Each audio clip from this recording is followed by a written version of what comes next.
الحمدللہ رب العالمین، صلاۃ والسلام علی رسولہ النبی الکریم وعلی آلہ واصحابہ اجمعین۔ الحمدللہ الذی ہدانا لہذا وما کنا لنہتدی لولا ان ہدانا اللہ۔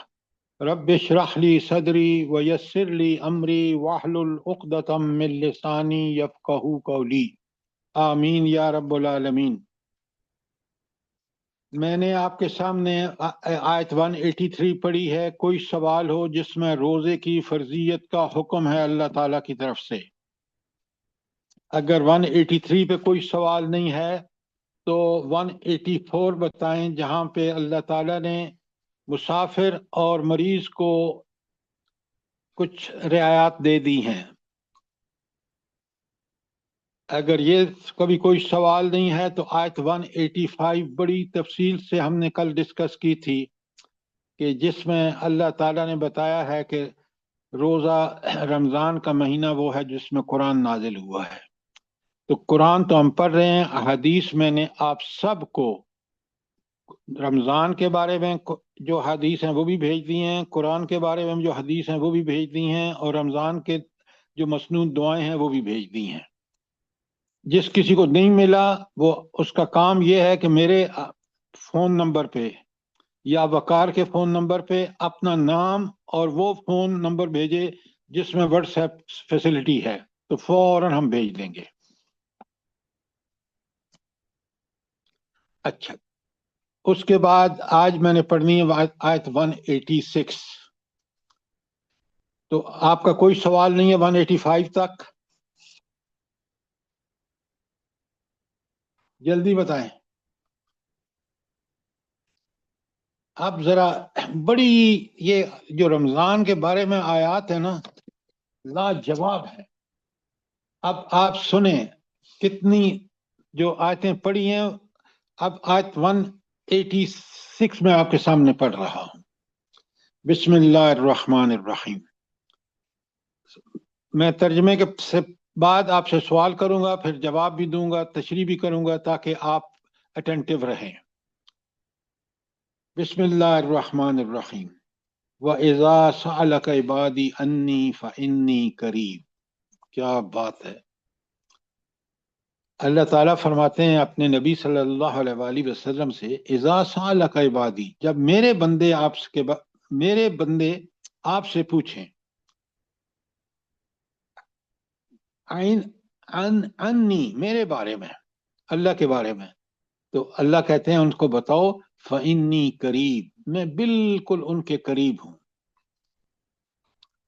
آگے فرمایا اجیب دعوت الداعی اذا دعانی، میں ہر اس کی بات قبول کرتا ہوں جو مجھے پکارتا ہے، جو مجھ سے دعا مانگتا ہے میں اس کی دعا کو قبول کرتا ہوں۔ ذرا نوٹ فرمائیں، یعنی میں جواب دیتا ہوں۔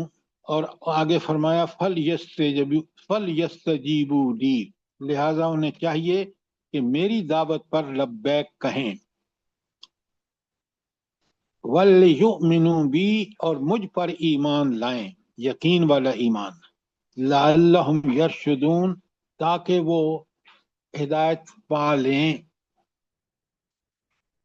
اچھا، اب سب سے پہلا میرا سوال یہ ہے کہ نبی کریم صلی اللہ علیہ وسلم سے اللہ تعالیٰ فرما رہے ہیں کہ جب بندے آپ سے میرے بارے میں سوال کریں، اس کا مطلب ہے کہ لوگ سوال کرتے تھے حضور نبی کریم صلی اللہ علیہ وآلہ وسلم سے، تو اللہ تعالیٰ جواب دے رہے ہیں کہ آپ ان کو بتائیں انی قریب۔ یہ قریب کا مطلب کیا ہے؟ ذرا جلدی سے بتائیں، بہت اہم بات ہے۔ اگر مجھے اور آپ کو اس بات کا یقین ہے نا کہ اللہ کتنا قریب ہے، تو پہلے تو بتائیں اللہ قریب ہے، اور اللہ کتنا قریب ہے اس کے بارے میں بتائیں ذرا۔ اللہ تعالیٰ نے خود ہی فرمایا کہ وہ شہرت کے بھی قریب ہے، شہرت سے زیادہ قریب ہے۔ یہ تو اس کا فرمان ہے، کیا مجھے اور آپ کو یقین ہے یا عوام الناس کو یقین ہے؟ سر اگر یقین ہو تو بندہ صرف اور صرف اللہ تعالیٰ کی طرف ہی توجہ کرے ہر حاجت کے لیے، کہیں آگے پیچھے جانے کی ضرورت نہیں ہے۔ بالکل ڈاکٹر صاحب آپ نے ٹھیک کہا۔ اگر میں یہ اللہ نے تو فرما دیا، لیکن میرا ایمان اور یقین ہے کہ اللہ میری شاہ رگ سے بھی قریب ہے، تو پھر تو مجھے ڈرنا چاہیے، اور ہر حاجت کے لیے جو بھی میرا سوال ہو وہ بڑے اخلاص سے سمجھنے کی غرض سے اللہ تعالیٰ سے دعا مانگو۔ آپ یقین مانیں، آپ کو کوئی بتانے والا آپ کے سامنے آ جائے گا، کوئی کتاب آپ کو اللہ تعالیٰ کی طرف سے آپ کو کوئی کتاب کی سمجھ آ جائے گی کہ وہاں مل جائے گا۔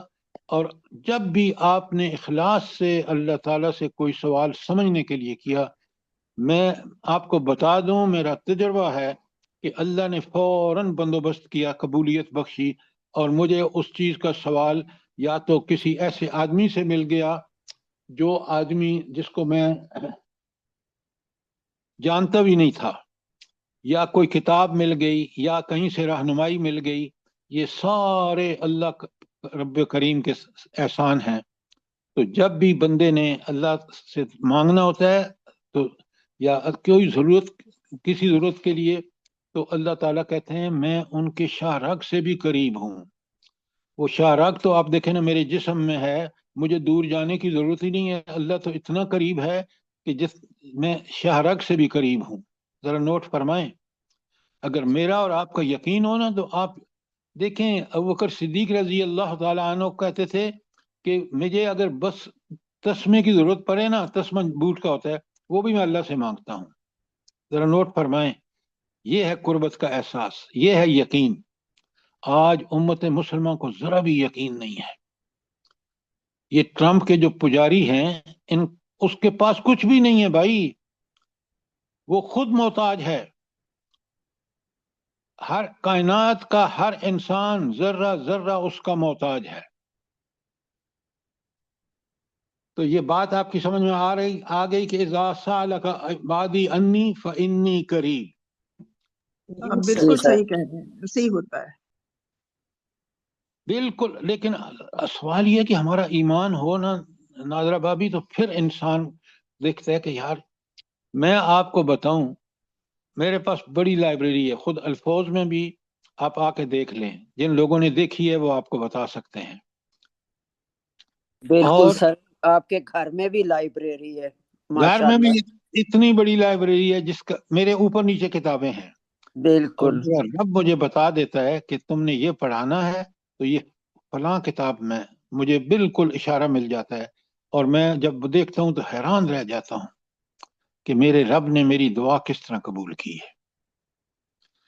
لہذا پہلی بات، آپ کو رب پہ کتنا یقین ہے، یہ اصل بات ہے، اسی کا نام ایمان ہے۔ اچھا، اب جتنے بھی آپ کو قرآن کے بارے میں کوئی چیز سمجھ نہیں آ رہی، کوئی شبہ ہے، کوئی اعتراض ہے، اور یا شریعت کوئی چیز سمجھ نہیں آ رہی، آپ بڑے اخلاص سے اللہ سے دعا مانگیں، آپ یقین مانیں میرا رب آپ کی رہنمائی ضرور کرے گا۔ اور خود قرآن بھی کہتا ہے، اسی آیت کا یہ مفہوم ہے جس سورہ عنکبوت کی آخری 69 نمبر آیت ہے، والذین جہدوا فینا لنہدینہم سبلنا۔ تو یہ جو والذین جہدوا فینا، اس میں دعا بھی اخلاص سے اللہ سے دعا شامل ہے۔ کوئی سوال اس اتنے ٹکڑے کے بارے میں، وَإِذَا سَأَلَكَ عِبَادِي عَنِّي فَإِنِّي قَرِيبٌ،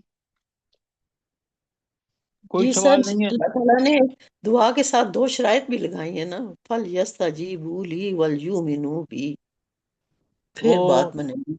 ہاں، وہ ساری باتیں دیکھیں نا، ایمان اتنی بڑی دولت ہے کہ اگر ایمان ٹھیک ہے تو ساری چیزیں ٹھیک ہو جائیں گی۔ ایمان یقین والا، اگر ایمان میں کمی ہے تو ہر جگہ، منافق کا مسئلہ کیا ہے؟ منافق کا ایمان ٹھیک نہیں ہے، کافر تو منکر ہے۔ مومن اگر ہے اور اس پر اللہ پر یقین نہیں ہے، اللہ کی صفات کا یقین نہیں ہے، تو پھر دیکھیں نا، اللہ کی صفات کا یقین کے ساتھ جب میں عبادت کرتا ہوں، میرا ہر عمل عبادت ہو جاتا ہے۔ اچھا، آگے اللہ فرماتے ہیں، بڑے غور سے سنیے اور اس بات کو سمجھیے۔ اللہ تعالیٰ فرماتے ہیں کہ پہلی بات تو یہ ہو گئی جو میں نے آپ کے سامنے رکھی کہ وَإِذَا سَأَلَكَ عِبَادِي أَنِّي فَإِنِّي قَرِيبٌ۔